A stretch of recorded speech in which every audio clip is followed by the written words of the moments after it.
Les capitaux affluent en masse sur le marché du co-living. Les investisseurs y voient un excellent moyen de diversifier leur portefeuille alors que les rendements des actifs tertiaires s'érodent. Ainsi, le co-living poursuit sa marche en avant pour se faire une place dans le paysage immobilier français. Cette forme d'habitat partagé constitue une alternative crédible pour les occupants dans un contexte d'isolement grandissant des personnes et de difficultés d'accès au logement dans les métropoles. Ce sont quelques-unes des observations réalisées dans la dernière étude Xerfi Precepta sur le marché français du co-living. Revers de la médaille, la concurrence se renforce dangereusement. Outre l'essor rapide des marques comme Cherries, Colonies ou La Casa, de puissants nouveaux entrants se pressent sur le marché. Les géants de l'immobilier, tels Bouygues, Vinci ou Nexity, viennent de franchir le pas. Des acteurs étrangers prennent également position dans l'Hexagone à l'image de Dove Vivo, Outsite, Cobaps ou Leaf. D'autres encore pourraient passer à l'offensive selon nos experts.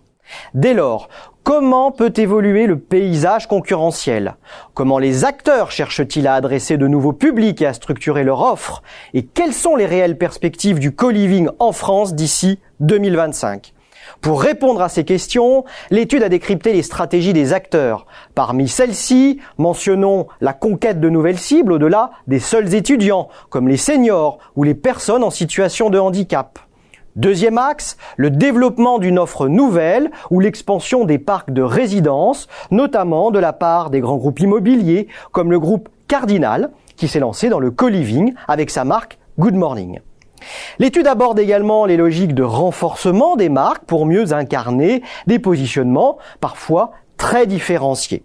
La question du financement de ces stratégies de croissance s'avère également centrale.